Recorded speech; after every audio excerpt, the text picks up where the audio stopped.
Hey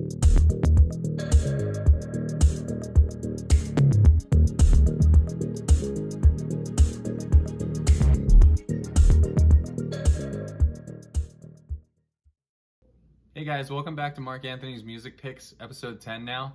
Today I'm going to be doing a theme of progressive house, one of my favorite genres of all time. I've been into progressive house since very early 2000s, maybe 2000, 2001. I think it peaked for me in awesomeness in probably 2003 to 2004. And since then, you know, I think the genre has died out.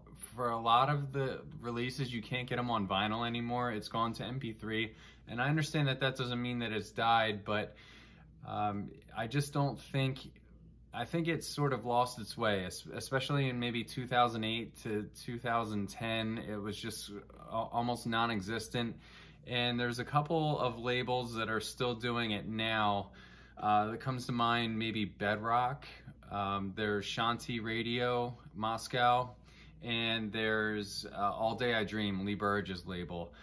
Aside from that, it seems to be completely relegated to the MP3 realm, which, you know, I just don't really mess with it that much. And it's not to say that there's not good music coming out on MP3. You know, it's just too far away from me. I don't have a CD player. I don't have CDJs. I don't mess with digital. It's just a preference of mine. So that being said, I'm going to stick to physical formats for today's video, and I'm gonna go oldest to newest for the titles that I picked out for today. So the first one, this is a Doombot pick. My friend James, his DJ name is Doombot, and I'm gonna give him total credit for this. This is Bork, Kindness Kind, Delikate Imposters remix. This is 2003. It came out on a label called White X, and it's a really dark, brooding, I think brooding is an appropriate word for this, classic 2003 jam. I mean, it really sounds like it was made in that era. So if you like vapor recordings, if you like Luke Chable, I don't know how you say it, this would be something that would be up your alley. Dark, it has that classic progressive bass line that has that warm kind of like come up, like get you kind of like sucked into the moment kind of feeling. And it's about 9 or 10 minutes long. I mean, just as traditional as progressive house can get on the dark side, this is it. So check this out. I don't know how you would have found it. I don't even know how Doombot found it. It's kind of obscure, but I think it could be easily overlooked. It's easy to get this. You could spend $5 and get this plus shipping. So check it out, highly recommend. That was 2003. And now let's move up to 2005. This CD, this is Dousk, D.I.Y, do it yourself. This came out in 2005 on Click Records. Dousk is a progressive house producer DJ from Greece, and I stumbled onto this by reading Discogs reviews. I was using the Discogs Enhancer, and there's a tool in there where you can use the release scanner. So I'll go to an artist page, and you know, I don't know what's good and I don't know what's bad. So I'll run a scan, and you see it going down the list, and it's checking for reviews. And I saw that this album had at least 5 reviews, probably more. And I said, oh, let's, you know, see what's going on there. Is it all hype or is there something going on? So I started reading about it, and everybody that had the CD was saying how awesome it was and how they still come back to it. So for me, when I read Discogs reviews, the guy that reviews the record the same week that he gets it, I understand that he likes it, but that has less credibility than the guy that came back 10 years later and is still talking good about it, because that means that it wasn't just that guy was feeling good that day when he wrote it. It means that the thing has replay value and it has stood some test of time, right? And the longer and the further out the reviews are, I think the more credibility they have. So a 2005 CD getting reviewed in 2018, that 2018 review to me has a lot of credence, and I'm gonna listen to it. So I saw, you know, all these glowing reviews. I think I might have sampled one of the tracks, and I was like, oh, this is, you know, right up my alley, traditional progressive. So I ordered it. I found a copy from Gramophone. You can see it has a little rip here because the case is kind of goofy. It's goofy, but it's cool. I'm not talking smack on it. I'm gonna try to open it here. See how it kind of opens up like this. The CD is out in my car because I've been beating the crap out of this CD. Well, not literally, but I've been playing the crap out of it. I played it, I think, 6 times through without like hitting eject. So, you know, if I get a hold of an album and I listen to it 6 times in a row, it's freaking awesome because I have a very short attention span. If I don't like it the first time through, that's it. I'm done.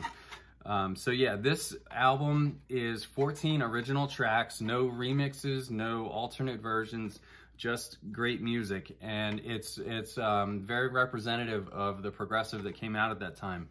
So you've got, the opening track is break beats, and then it gets into different styles of like progressive trance, but generally like lower beats per minute. I don't think anything over maybe 127 or 128. And it closes out with a really nice ambient track. But honestly, the quality level on this is so high. I would say that this is on par with Involver 1. It's mixed together loosely. It's listed as partially mixed, and you don't really hear a gap. It's not mixed as well as like an Involver mix, but it's mixed good enough to where you don't notice that the songs are changing. Good enough, right? It's meant to be an artist album, I think, before first and foremost, and not really a mixed CD. But I highly recommend everything on this. I think it's great for driving around in the car. There's some darkness, there's some bright spots. It's just totally traditional and classic, and I give it, you know, 2 thumbs up. I give this my full stamp of approval. So check this out if you can get a copy. And next up is this M.O.S Shic album. This is M.O.S Shic de Silva, and this is actually 2 guys. M.O.S Shic is one guy, and Rui de Silva is the other guy, and they paired up for a combo on this. And this is Deep as the Rivers, and this has a little bit of sentimental value to me because I actually got this copy. Well, not this copy, I lost my original copy, but I found this when I was record shopping at 611 Records in Philadelphia. And anything that you pick up when you're record shopping, it's a different experience when you order online. You have a whole context that you associate with it. Like, oh, I remember the guy that was, you know, running the store that day, and we talked about it, and he recommended it based on, you know, what I like. And maybe you went with your buddy, so you remember, you know, just the whole experience. Maybe you got lunch that day, maybe you drove there in like crazy weather, or, you know, there's all kinds of things that happen when you shop in a physical store that just don't happen when you shop online. So going with somebody's recommendation, like, hey, that M.O.S Shic's good, you should check it out. I just bought it. I threw it on the turntable, I sampled it, and I brought it home. For me, I actually like the Tel Aviv mix. It has like kind of an understated kick drum, but also a lot of bass at the same time. So the bass doesn't come from the kick. It's not like your typical annoying punchy kick drum. It's more understated, like I said, and the bass is more like a warm bass line kind of effect. I don't know how to explain it. Like, the track has a slightly muddy mastering to it, but I think it sounds really badass. As you would expect with M.O.S Shic, lots of like chanting and like, I don't know how to explain it. Maybe like Egyptian, I don't know the word for it. Middle Eastern, maybe, vocals going on in it, and it just sounds twisted as F. So definitely check this out. Another one that's easy to get, $4 or $5 on Discogs. I'm sorry, not the Telephone Tel Aviv mix, the Tel Aviv mix. Totally awesome. Recommend. So now, fast forward a little bit more into the future. Where's Progressive House now? I think the Balance series is where it's at. This is where I've been looking. I'm sure there's other places, but this came out in October of 2019, and this is the Nick Warren Balance. This followed, Hernan's came out in late 2018, I think, or maybe early 2019. And it was good, but I think this is a little bit better, just slightly. I would give Hernan's a 4, and I would give this maybe a 4.5 out of 5. And as you can see, he called it the Sound Garden, and it sounds like a garden. So I think the name is appropriate, and I think the art is appropriate. It's very outdoorsy. This is daytime progressive music. It has very high replay value. When I first got these two CDs and the vinyl that followed, I listened to them constantly in the car. I think I beat them up for maybe a month straight. So this is really good. Again, a lot of original tracks, not like so-and-so remixed it. I think the remix thing in progressive house is part of its downfall. It's people are just cranking out these remixes and just throwing it together, and I just think they mulched it to death, and I don't think there's much left there. But when people start throwing original tracks out there, that's what I think really gets my attention anymore. And this turned out great. So props to Nick Warren, and I think the Balance series, if you want to keep an eye on progressive house and tech house and just the general state of the scene, Balance is a good place to look. I don't think they're all great, but I would say more often than not, they're winners and they're worth having. So again, I got the CD and the vinyl for this because I loved it so much. Totally awesome. And finally, I've got this Shanti Radio Moscow release. Shanti, I love very much for the artwork. This release is M.O.S, and I honestly don't know who they are. I buy these very much just because I like the visual. A lot of times I'll just prop them up around my apartment. Shanti has a very confined sound. I think of it as like when you go bowling and they put the guardrails on there to make sure that you can't miss. Shanti has a formula that works, and a lot of people say, oh, this is deep house, and some people say it's progressive. I think it's more progressive. Deep house is like a bastardized term. I don't even know what it means anymore. But Shanti somehow makes sure that all of their artists release in a vibe that sounds the same. For example, they're around 100 to 122 beats per minute. They all have kick drums in the intro for the most part. So if you wanted to mix a set of all of these very easily together, you could.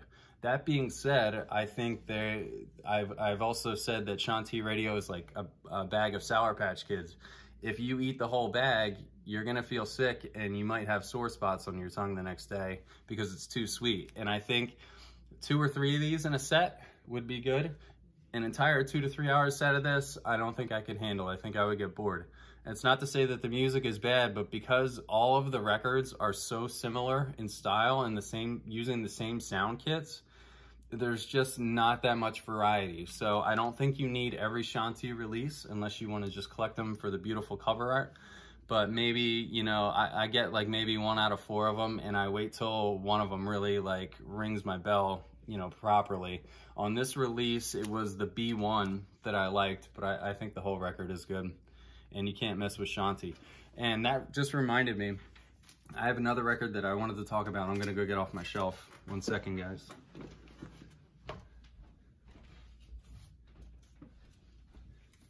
So running in parallel with Shanti right now, I think for the leaders of the pack in the progressive scene is All Day I Dream, Lee Burridge's label. And this is the Winter Sampler #2. And for a long time, I thought that Lee Burridge's label was running very independently as far as like the types of sounds that they were releasing. And they were very unique, but I started to notice, especially with this release, that they're starting to sound like Shanti. I think there's like a fusion going on there. I don't know if they're influencing one another, or maybe if some of the artists are crossing over from one label to the other. But this is really good. It's a triple vinyl, and I think it's a good representation of the current state of progressive house in 2020. This is kind of where the future's at. Actually, this might have came out in late 2019, but most of the tracks on here are high quality. I would give this maybe a 4 out of 5. And if you're into Lee Burridge's sound, I don't recommend a lot that's on that label, All Day I Dream, but this one's a hit, so definitely check it out. So that's all I have for today, guys. I hope you guys enjoy the theme, and I hope you're staying safe at home. Take care.